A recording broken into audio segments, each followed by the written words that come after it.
morning and welcome to The Point. It is Monday, May 10th, 2021. Thank you to those of you joining us on the GBN, Grenada Broadcasting Network's Facebook page, the Grenada Broadcasting Network's YouTube channel, the website www.gbn.gd,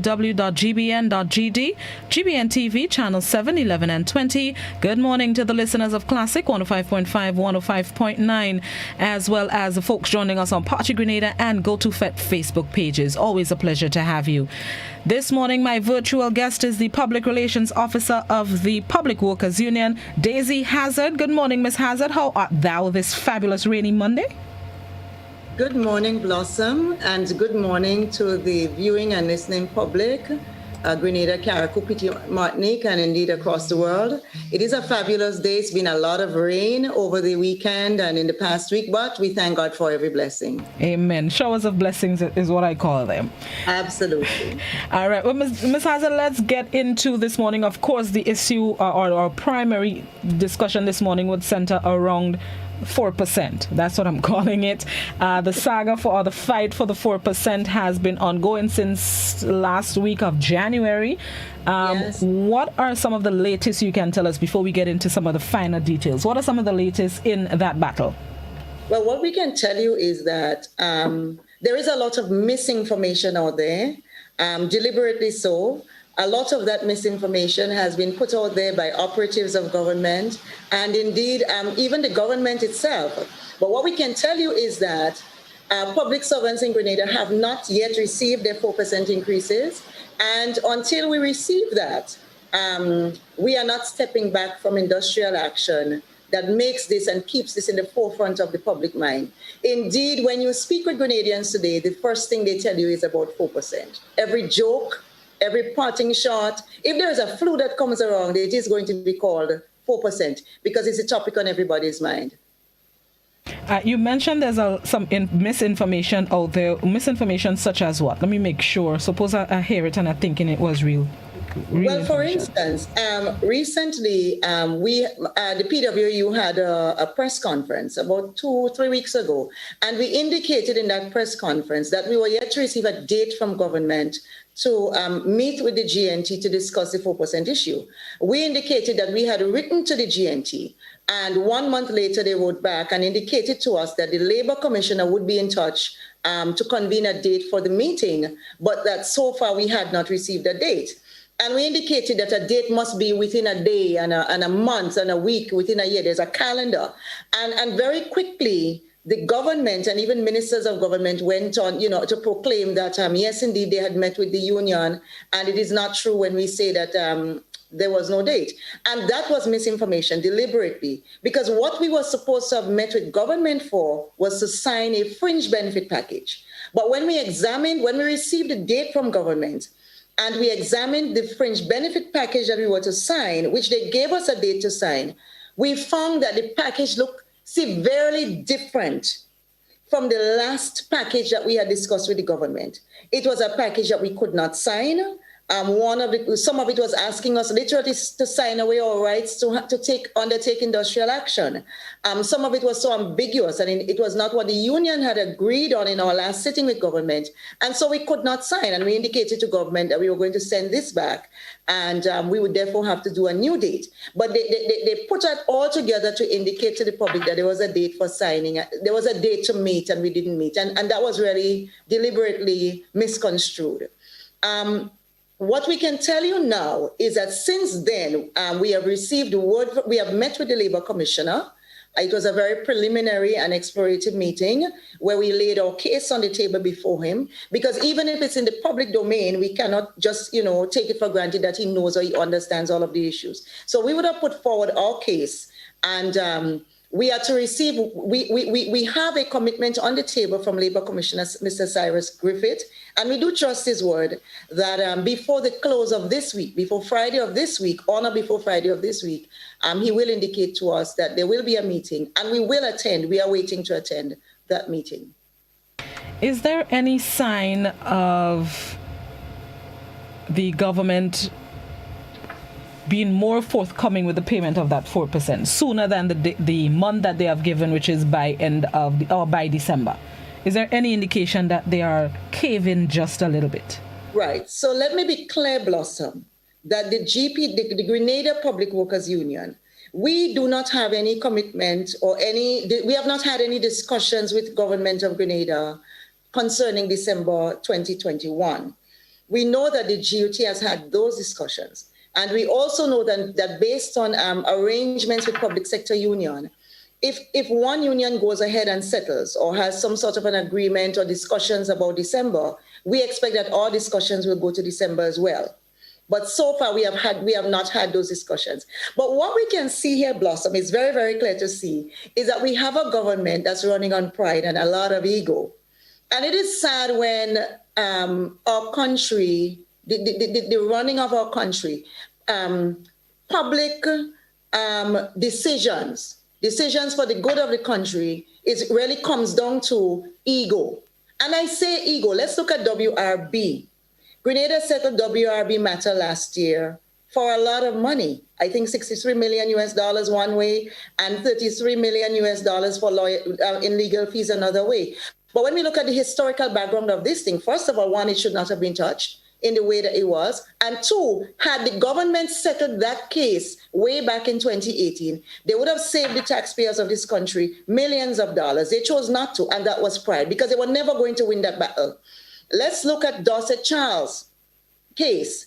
They did not win that battle. They dragged it on for years, and now they have to pay. Let's look at Gemma Bain Thomas, a battle which clearly they were wrong on. They dragged that on, and yet still they have to pay. And there are so many examples where you see government being wrong, but yet holding on so strong to that wrong. And in the end, they have to pay. And it's unfortunate because at the end of the day, it's taxpayers' money. So yes, at some point, government will have to pay. And it should be sooner than later, or at least let us come to the table and make a date. Put something in a legal agreement that union can go back to their workers with and say, we have made this new agreement with government. They are committing to pay on X date in this manner. And this is what we can say to you now. And we just cannot get this from government. And the question is, why not? What will it hurt the administration? What will it hurt the people of Grenada? For government to say, listen, this is what we can offer and this is when we can offer it. Are you amenable to that? But so far they have not done it. And all we can see is that there's a lot of pride and ego, nothing else. It's not policy, it's ego. Well, 9 days ago, today's the 10th, right? So 9 days ago, the annual May Day celebrations, of course, with the COVID-19 protocols in effect, the numbers were greatly reduced. I was not able to attend, of course, because I understand it, 20, if there's 21 or more in a union, things shut down. So I said, okay, Blossom, stay home, don't go into people march, watch on TV if you can. What was the atmosphere like on May Day? I know one of the primary focuses, of course, was the 4%, but what was the atmosphere from workers, the militancy among unions, the camaraderie among union leaders? May Day was wonderful. It was a very scaled back event, as you said. I mean, there are thousands of workers across the Tri-Island state. And unfortunately, just 20 persons or a little over were able to represent individual unions. But the spirit of May Day was definitely there. Nothing was lacking. Workers were jubilant. Workers were militant. Workers took the opportunity to highlight their issues. And the issues that we are confronting within the public service and indeed across the workspace in Grenada, it's not just about 4%. We are confronting a lot of issues. And that is the reason why, the pivotal and the primary reason why the 4% issue is still so topical. A lot of workers have said, look, if there is need to delay, if government has said that there is a need to delay, and we see by the action that the society is cash-strapped, and government is doing everything in its power to manage our little resources and to channel them properly into the areas that they must be channeled into, we would be more amenable to say, let's shift a bit on the 4%.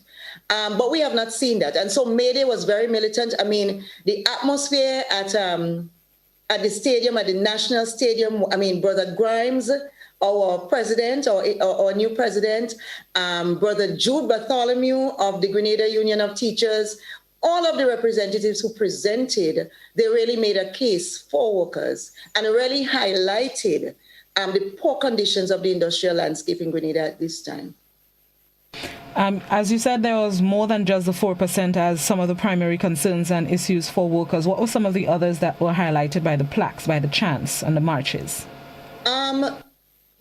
Blossom, a lot of the placards had to do with the Egyptian and the very insulting and unfortunate statement that was made recently about our airport, the MBIA. And more so, it wasn't so much that someone was so fast to come right in your home, in your yard, and tell you that something that you prize that you didn't offer for sale, they want to buy simply because they feel they have more money than you. But it was really about the reaction of the persons who sat in the crowd, including government ministers, senior government ministers, and applauded. And the May Day mood had to do with that as well. The May Day mood had to do with Grenadians are not for sale, or workers are not for sale, or workers have dignity, or workers want respect. We, the people of Grenada, we are a dignified, respectful people, and our employers must treat us thusly. Be they the government, be they foreign investors, be they local private sector employers. That came out very well during the May Day. The other issue that came out was pension and gratuity.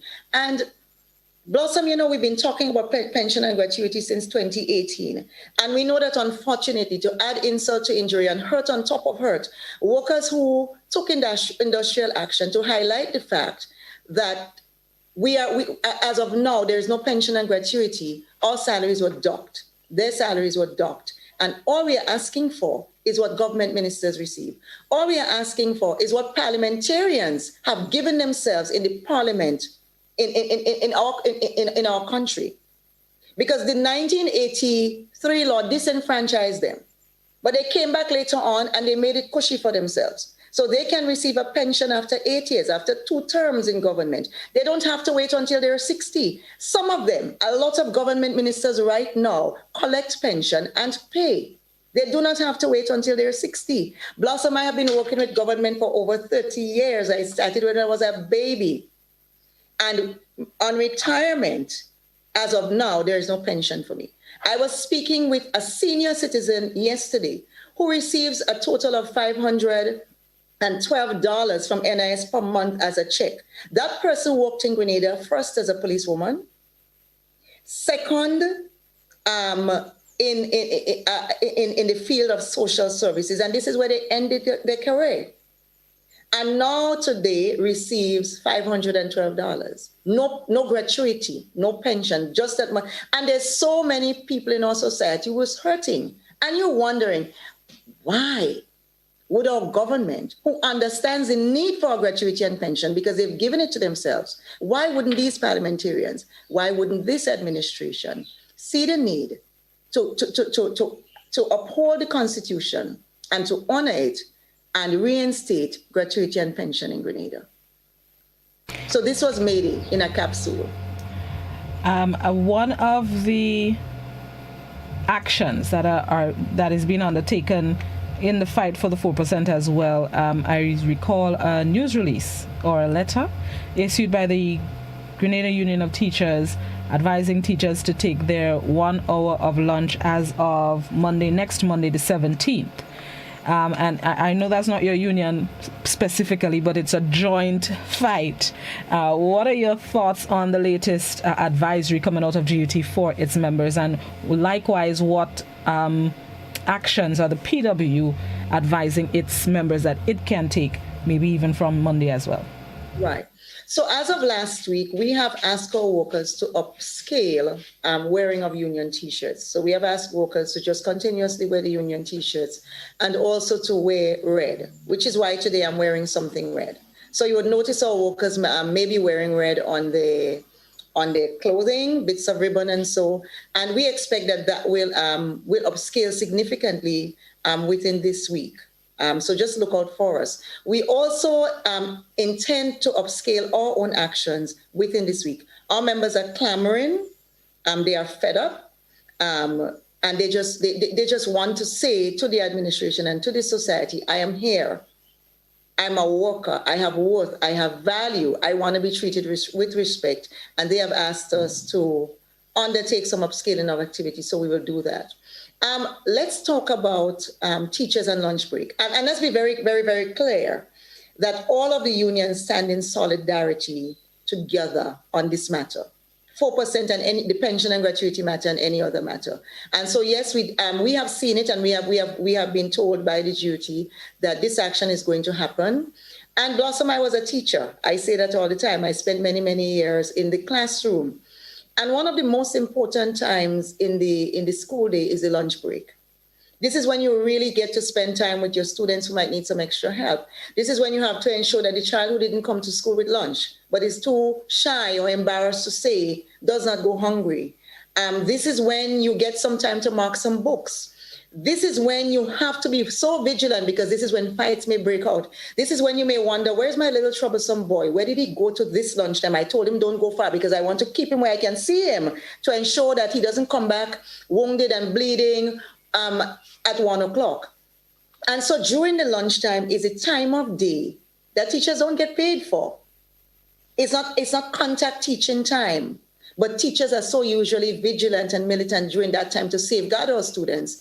And to see the GOT having to come to this pass, where its workers would want to undertake such a directive, it is sad, it is heartrending, because as a teacher, as an educator, I know that there is no teacher that would undertake such an activity with an easy mind and an easy heart, but it has to be done.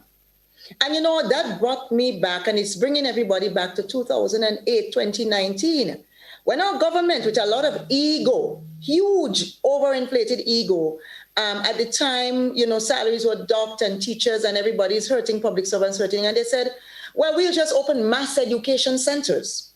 This person can teach geography, and this one can teach science, and that one can teach mathematics.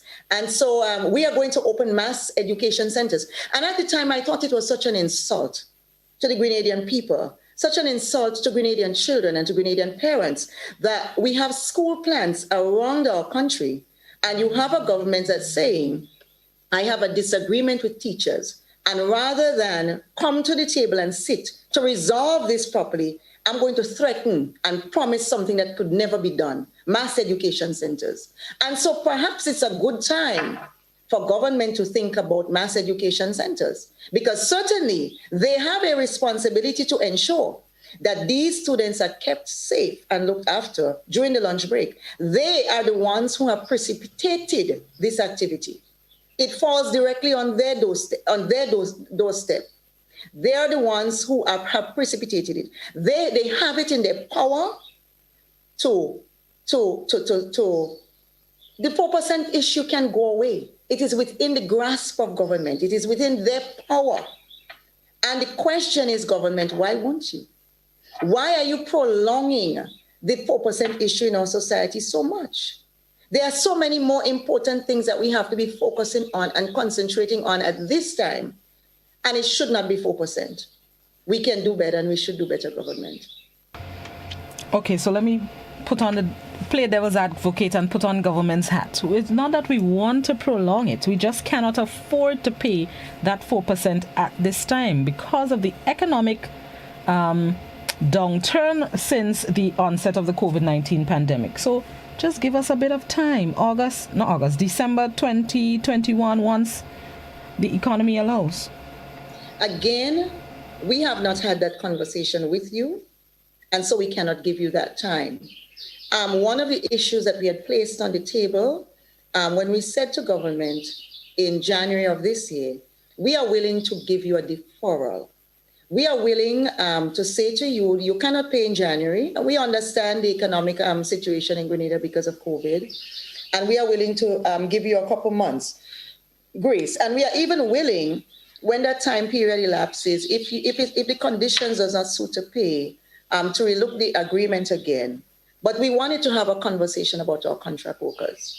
And it is one of the things that government, in crying down the unions and in making such a vociferous case against us in the public out there, does not speak about. And they dare not speak about it because it's so shameful and embarrassing.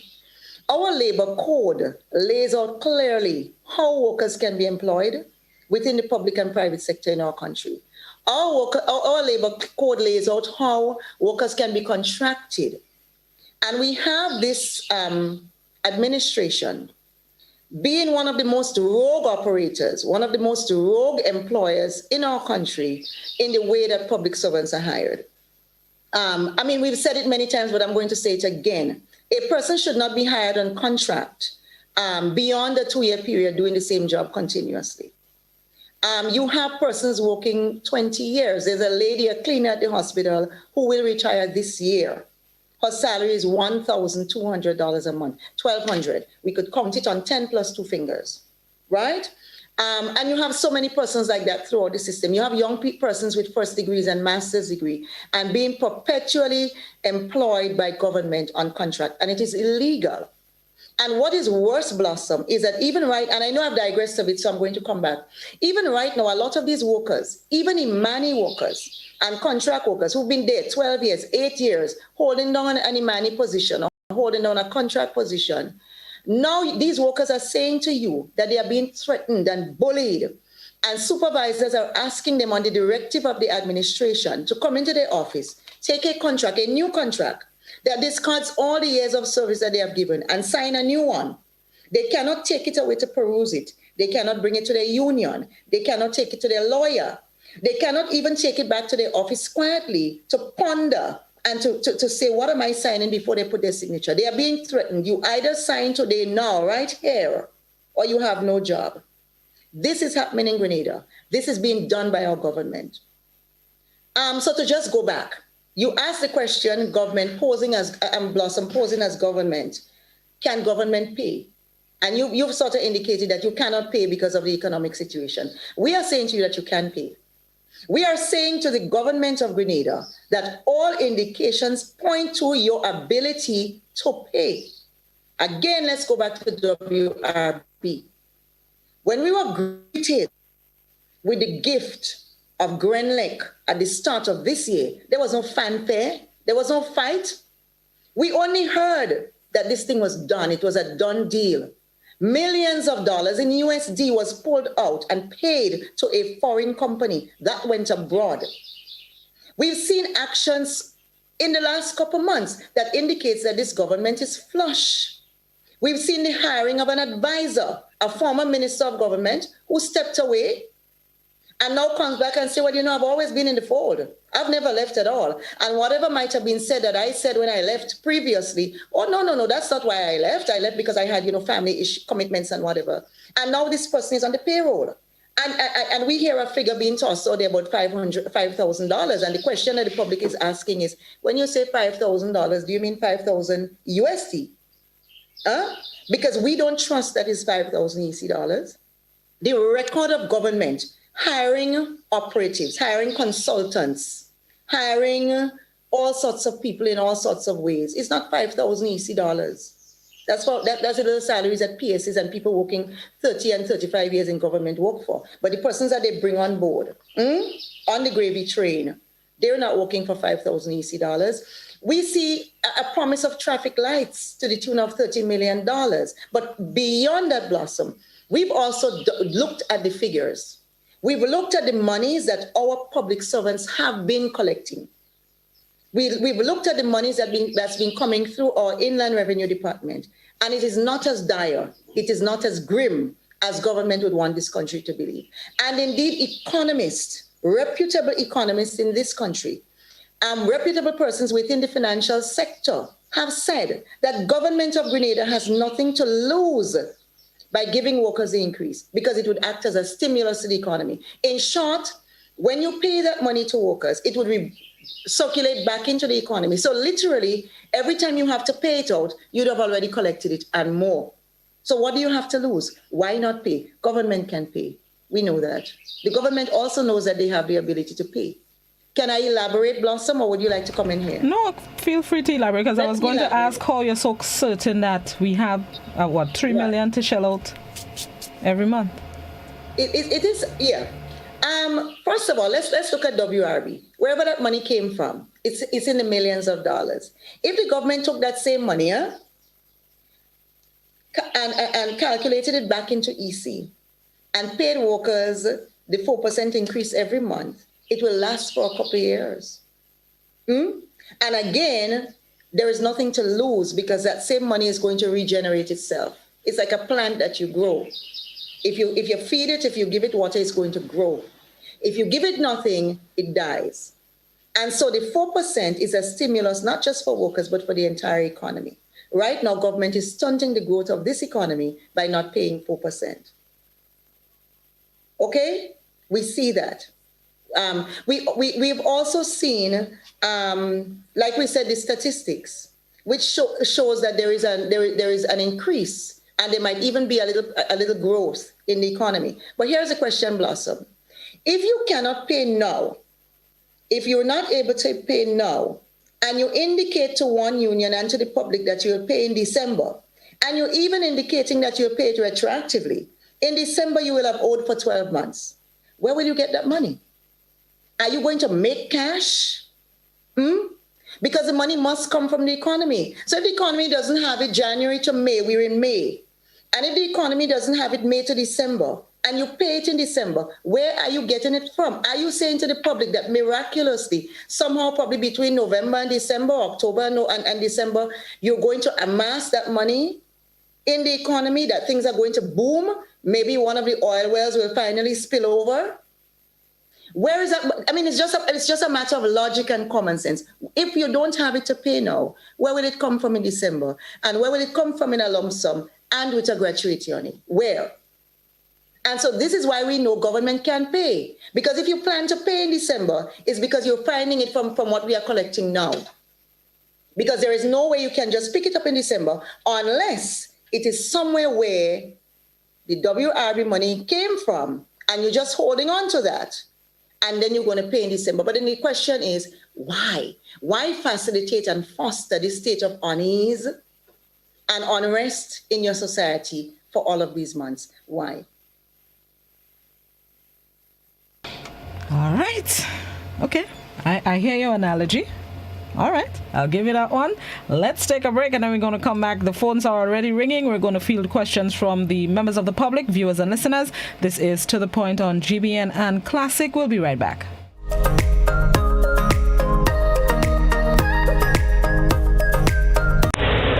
Do you hear what I hear? Listen to the ocean and you will hear a cry for help. The ocean is hurting and we are the source of the hurt. But we can stop and start to heal our ocean by preventing pollution from getting into our waterways. It can start with you. Join an active organization, or better yet, make a personal commitment. Commit not for just one day in the year, but for the rest of your life. Let's dispose of our plastic and other waste responsibly, and let's start building resilience. Let the healing begin. This message is brought to you by the OECS Commission with funding from the Government of Norway. Remlit, tackling ocean pollution from tooth to Sooth. GBN Television News at 7, a pulse on all things Grenadian. Look out for our new features through expanded synergies with our media partners in Barbados, St. Lucia, Jamaica, Trinidad, and beyond. Capturing the latest in news, sports, weather, and entertainment. Credible, informative. Thank you for making us number one. News at 7, live, Monday to Friday on GBN Television, Channel 7 and 11. K105.5 and 105.9, Hot 98.5 and 98.7, GBN Television Facebook page and YouTube channel, and www.gbn.gd. GBN, with you anywhere and everywhere. Protect yourself and our community from COVID-19. Wash your hands frequently with soap and water for at least 20 seconds. If soap and water are not available, use an alcohol-based hand sanitizer with at least 70% alcohol. Use a tissue when blowing your nose, sneezing, or coughing. Immediately discard the tissue properly and wash or sanitize your hands. Avoid close contact with people who are sick. Let's do our part to ensure that each and every Grenadian remains healthy. To stay up to date, visit the Government of Grenada's webpage or the Ministry of Health's Facebook page. For more information, contact the Ministry of Health's hotline by calling 53-VIRUS. This has been a public service announcement brought to you by the Ministry of Health.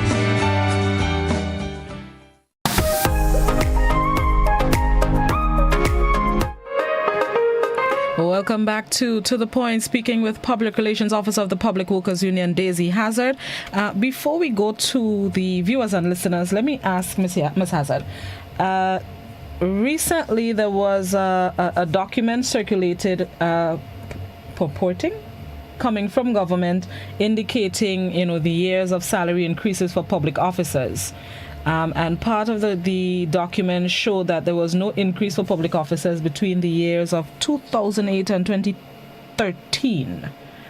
Have you seen that document? What do you think of it, the information in it? Blossom, I've seen that document, and I even received it in my in my WhatsApp accounts from government ministers. And, we are in 2021. So those graphical descriptions and so are portraying that between 2008 to 13, there were no increases, and public servants in this country received nothing under previous administration. And you wonder, why would a government, why would an administration want to spend so much time and energy, pour so much time and energy into the non-payment of a legal and contractual agreement? Why would you want to spend so much time and energies on that? Why would you want to be putting it out there and making a case that, well, in 2008 to 13, public servants received nothing and there was no outcry? Of course, there was an outcry. And it is untrue again. It's a bit of the misinformation that is circulating out there, because we did receive one-off payments between the period 2008 and 13. And in the periods when we had to undertake structural adjustment programs, in the periods when we had to undertake homegrown programs, which even now, long after the period that was agreed on by unions has elapsed, many years later, our public service is still being affected by homegrown program. There is still a policy silent that government practices regarding homegrown program. And that was not between 2008 to 13. So again, we are saying to the government, stop the war of misinformation and disinformation against public servants. We are Grenadian citizens, and we are not citizens by investment. We are not here to take $54 million and walk away with it. We are not here to make agreements with you, and then years later you have to come back and pay us money for a piece of land in Mount Hartman that belonged to the people and government of Grenada, to the government and people of Grenada anyhow. We are not those persons. We are Grenadians. Our neighbors string berry right here. We carry water, we carry coals, we carry wood. We went to school bare feet. We went to school hungry to get an education, to lift our society forward. We are where we are in Grenada today because of the sacrifices that we have all made. And we are willing and we are continuing to make those sacrifices. But we are saying to government, the way you are treating your public service is not good enough. The way you are treating your public servants goes against the grain of any human resource doctrine or ideology. Human resource doctrine and ideology tells you 101 that you have to appreciate your workers, that you have to treat them with dignity, that they have to be motivated, that a person coming to work and receiving a paycheck and having a job in and of itself alone is not enough to keep a worker encouraged and motivated. And our workers are so demotivated. And so you see government, they're not praising workers, not a little horn that they gave us at the beginning, sometime last year, but just really making a case all the time against workers. And making a case against workers in our homes and in our societies and in our communities. And we have to go back and live in and exist in these homes and communities. Why are you creating so much contention and conflict in your society? Why don't you want your society to be harmonious and for persons to be at ease? Again, I said this morning, there is so much for us to do. There is so much for the public service to do. If the public had never understood the value of the public service and the role that we play in the economy of this country, it was clearly seen last year during the COVID pandemic and ongoing, and especially during the period of lockdown, when all public servants had to leave home, had to quickly find ways to put government services online so that persons could be serviced, so that persons can continue to pay taxes and bills, so that government can collect monies. We saw our teachers using their own devices, using all of their own resources to continue to teach children, even after government launched their own program and gave out tablets that were no good to begin with. We saw our public servants and our teachers doing those things. And so government, let us do better. Let us put this 4% issue to rest so that the energies, the collective energies of your public service can be used to lift this tide that is Grenada, and not just all keep us just swirling about in a 4% issue. Let's redress some of the wrongs that we've done to our workers in this country. Let's right some of the hurt, because you have been consistently and repeatedly hurting public servants in this country as if we are stepchildren or non-belongers, as people would say in other parts of the world. We can do better. 2020 was dominated by COVID-19 pandemic, of course. And for 2021, while COVID-19 still exists, it seems like industrial action is what's most prevalent in Grenada. Since the start of the year to now, and what looks like it may be weeks and months to go, the industrial climate in Grenada, because it's not just the 4%, we have industrial action taking place at local banks and other workplaces. What are your thoughts on the current industrial climate and what that means for our workers and their fight for what they believe are their rights? Blossom, my thoughts align and is guided by the thoughts coming out of the TUC, our President, Comrade Andrew Lewis, and also worker representative in the Senate. He has clearly indicated that what we're seeing in Grenada right now, the entire industrial landscape is fraught, is conflicted. You have employers who have just decided, I no longer need your services, I'm terminating you, but I'm not paying you for all your years of service. Just over the weekend, there was a picture circulating with a gentleman, a very senior citizen, with a placard. He's holding a placard and saying that he's worked with a local attorney, a local firm for 36 years, I think it is, and he's now being asked to go home with nothing, nothing at all. And you would want to ask, why would a private employer feel it's okay to do that? Why would all of these banks and all of these foreign companies and even local hoteliers and so be saying to workers, well, we're selling the bank and we're selling you along with it. We are not going to give you the option to receive a severance and decide what you want to do going forward. And clearly, as Comrade Lewis would have indicated, it must be, and we know that a smell, a stink permeates Bloss. If you spray some perfume, it's not going to just remain with you. It's going to go out there. All day long, persons are going to be saying to you, Blossom, I love how you smell. And if something stinks, that stink doesn't remain one place, it spreads. And there is a stink and a rot in our society. And that has been created by the actions of government, not just in 2021, but from since 2018, when we saw the draconian docking of pay of workers who were protesting and standing up and saying, I need a gratuity and pension. And so we have seen that. And what we're seeing here is a reflection in the wider society of what the biggest employer in our society, the government, is doing. And clearly, it is clear to see that private sector organizations are saying, well, if the government can just ignore the labor code or blatantly ignore legal agreements that have been signed and made with workers, who are we? There's going to be no penalty because that is the prevailing condition. That's the prevailing mindset.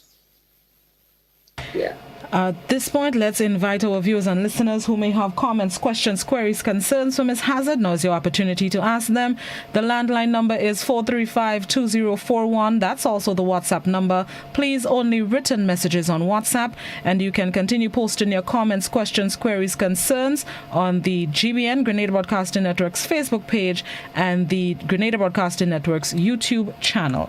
Let's go to our first caller. Good morning, caller. Hi, good morning to you, Blossom, and all your followers, and good morning to Ms. Hazzard. Hats off to you, my dear lady, because you're approaching it in a very strategic way, because it's a clear strategy by the government. What is happening here is not happening by accident. the president of the duty being arrested, and people being, unions being told only 20 of the members on the streets, when small churches are filled with 300 people in a funeral, and funerals are 500, it's just mischief. It is just mischief. And it's a part of a strategy. What the government is trying to do, and they've been trying for a long time, to have an alternative public service. So the traditional public service that we have is being minimized. Remember the 3 for 10 during the structural adjustment? For every 10 persons who retire, 3 will be replaced. So what's happening? More and more of the workers who are doing the public service are no longer traditional public servants. More and more of them are on contracts or Imani trainees. So the government has now a large number of persons, more than the traditional public service, who are at the beck and call. They have them on a string, on a short contract, whom they can manipulate as they like in a way that they could not handle the public service.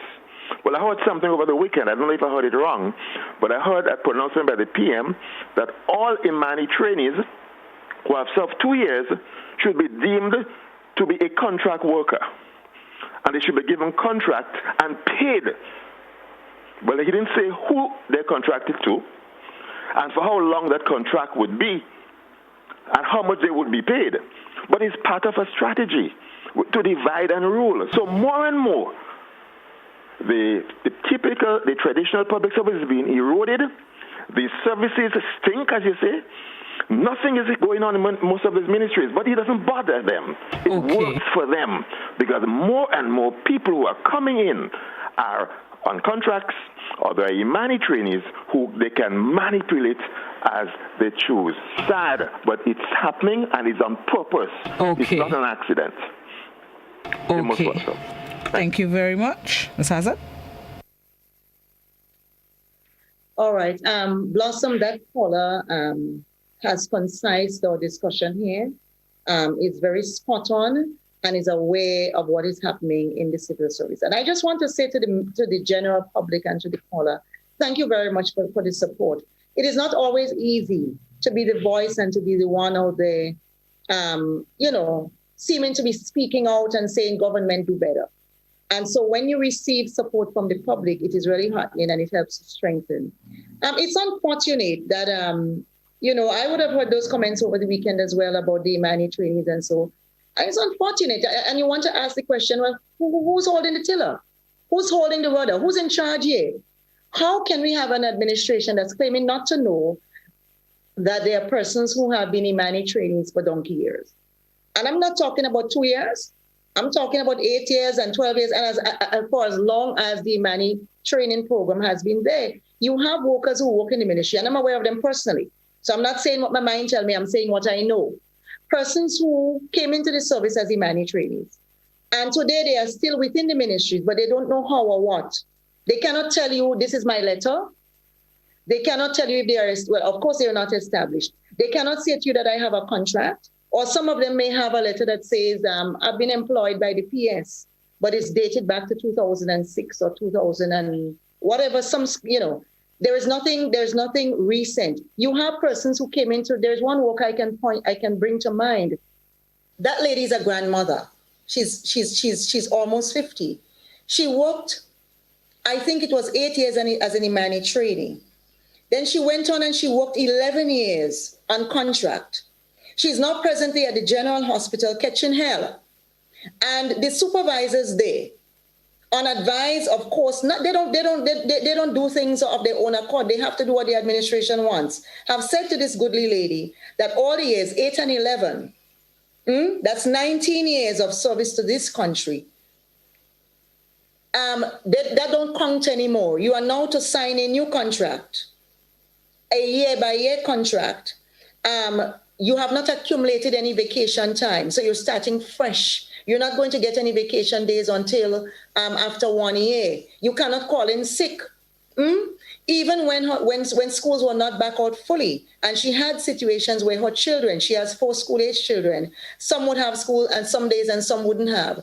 She could not get the leeway to be able to say, I cannot come in today because I have to stay home to look after my children. She'd be threatened. And this worker, who's been working with government and people of Grenada, 8 years as an Imani, 11 years as a contract worker, and now being forced to sign a new contract with all these nefarious things that goes against our labor code and goes against the constitution of our country, is employed by government. And so when you hear senior government officials making these pronouncements about if they've been Imani trainees for more than 2 years, then they should get a contract. What contract? What contract are you offering them? Are you offering them a contract vis-a-vis the labor code? Is it contract of service, or is it contract for service? Are they independent contractors where you say to them, this is a piece of work that I would like you to do for government. It has to be done within this time frame, and they sit down with you and agree on the terms and conditions of the contract? Or are you simply giving them a letter that says you are on contract?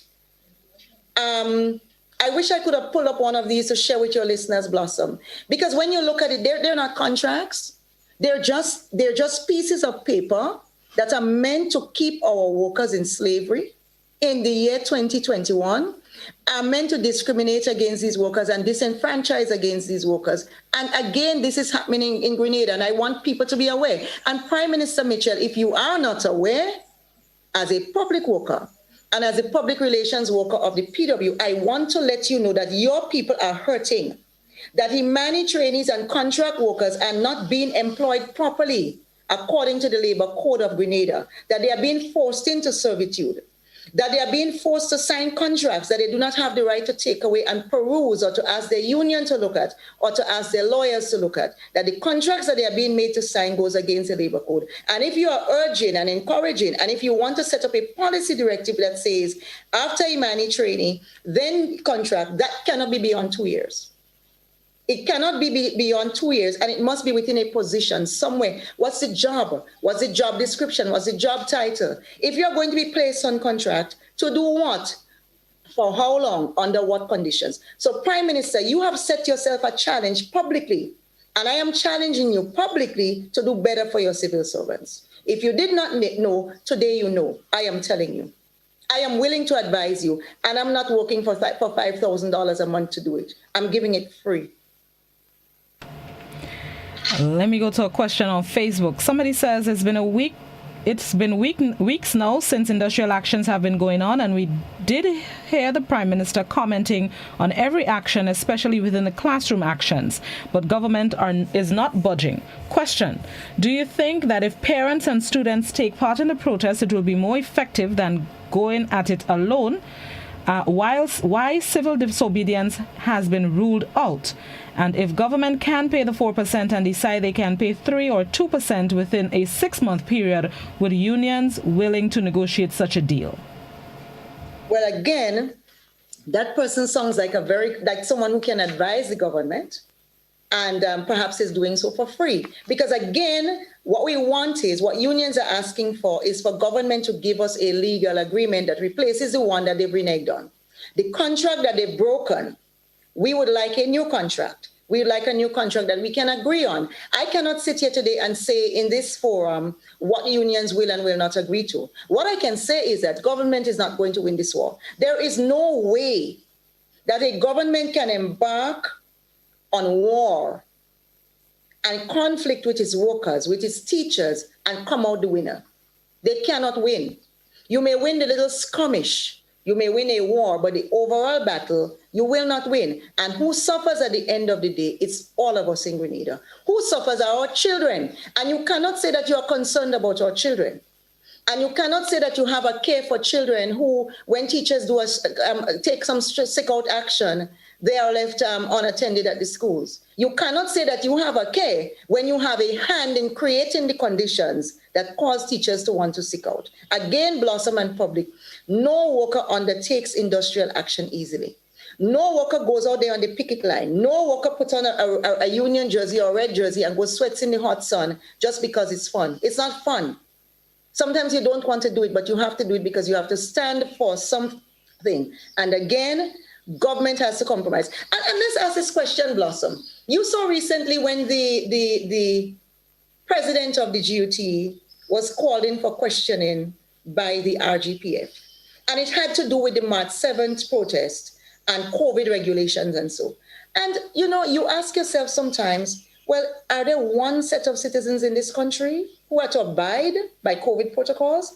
Are there one set of citizens in this country who is affected by and should be affected by the ongoing state of emergency? We are peaceful people. There have been upheavals and uprising in our society historically, but history clearly points you to the times and the conditions that creates that. But we are a peaceful people. There is no likelihood that a teacher or a public servant who is out there protesting is going to become violent. We are not a violent people. There is no likelihood that we are going to start destroying public property. And so we will march and we will chant and we'll bring awareness to our cause, but in a peaceful manner. So what's the need to want to interrogate and question the president of the GUT vis-a-vis COVID protocols? Don't you pass by the bus terminal? Don't you go to these public places where people gather to socialize? We have become a very social creature in Grenada, perhaps because it's our intrinsic need and want to live and to survive, and perhaps because we've not been ravaged here by COVID. But when you look at our society, I have gone to parts of this country and I see people looking at me strangely. And when I look around, it's because I'm wearing a mask and I'm the only person wearing a mask. And then you ask yourself, oh, what? They don't wear masks. We have seen that. And so the question is, you saw Ministry of Health putting out a release after the March 7 protest, very horrified, a very hysterical release about, unions threatening to compromise the health of the society because of the protest. You saw RGPF do it. Then you saw, and every time there is a protest, every time workers undertake peaceful protests, there is this barricade of police and SSU officers. And mind you, these police officers as well need their 4%. They have to get their 4% increases. And you are telling me that somewhere in his wisdom, the commissioner of police sits down and says, well, in 2021, I believe that Grenadians are going to deviate away from their normal sort of a cultural behaviors and just become violent. So every time I hear that there's going to be a little protest, I'm going to lock off the botanical gardens, I'm going to barricade the top, I'm going to question workers and ask them where they're going to. They're going to be there in riot gear. Riot gear for who? Riot gear for what? This is Grenada. Allow us to protest. You're not paying us. We simply want to protest. Why do you want to take away that right? Why do you want to be sending these subliminal messages out there to the public that says, don't have a dissenting voice. Do not dare to want to say something against or cross the authorities. Why in 2021, with a majority government sitting in our parliament, do you want to have a situation in our country? And Prime Minister has put out his disclaimer that he does not interfere with the work of police. That's fine. But the question is, what's happening in the RGP? Where are these directives coming from?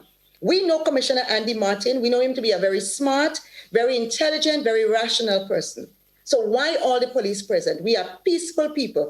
Our constitution gives us the right to protest. Our labor code gives us the right to industrial action, be it sick out, be it picketing, be it demonstrating with placards, whatever. And if the time comes when more persons have to join in the fight with workers in this country, the conditions would create that.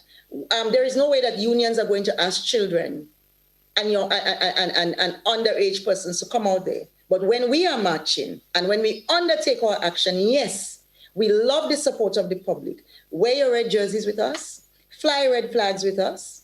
And when you hear that there is a protest action being undertaken by workers, do come and join us. We are calling on the churches. We are calling on the NGOs. You have been too silent. We see the government with all its power and might, with the whole weight of its machinery, running to the NGOs and churches to complain about the unions.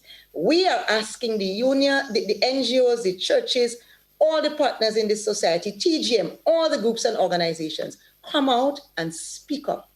Speak to this government, speak to the administration, because the conditions that are being created in this country here, if we look at the historical record and historical pattern in Grenada, what we are seeing is that when people begin to feel that the authority that they want to have over the public and over our population is not somehow They don't quite have that hold that they seem to want to have. We see over time, it's not the people that get violent, but it's the regime. It's the authorities. And clearly, the signs are pointing to that. And we as unions, as the public sector unions, as a representative for PWU, we are saying to our administration, we cannot go the way of anarchy again in Grenada. You cannot continue to create the conditions for anarchy. You have to create the conditions for a peaceful society. You have to create the conditions where we can coexist and live peacefully together. And if that means industrial protests where we feel that we have been wronged, we must be able to do so without the police coming out in larger numbers than the protesters. Ms. Hazzard, we're out of time, but I need to ask this WhatsApp question. I feel it on my spirit. Somebody on WhatsApp, well, as a statement. Go ahead, Mr. Prime Minister. You are the boss. They can't beat you. They will have to join you. Union leaders in Grenada only talk, no action enough for 4%. How would you respond to that? Specifically the last part, no action enough for 4%. So that statement, I see it as somebody who's coming down on the side of the unions and also saying, government, you know what? We are not seeing enough action from the unions. That person is literally challenging the unions to take more decisive action. And I'm asking you, when we take more decisive action, join us. Continue to support us. We need your support. I like how you put a spin on it. I appreciate you. Thank you so much, Ms. Hazzard, for being our guest this morning. Thank you for passing by. Always appreciate when you can stop by and share the PWU thoughts. Give my best to President Brian. I know he's on the Facebook. Yes, so give the union all my best and continue fighting. Thank you, Blossom, and thank you again, President Grimes, for giving me the workers this morning. Thank you, Grenada. Thank you for your support. Enjoy the rest of your rainy day. Have a good one. All right. Public Relations Officer of the Public Workers Union, Daisy Hazzard. We thank her so much for being our guest. And thank you, viewers and listeners, for tuning into To The Point this morning. That's the end of the program and the end of my time for today. Joseph is up next. Joseph is up next with the Mid-Morning Buzz. I'll be back tomorrow morning, God willing. Enjoy the rest of your rainy Monday.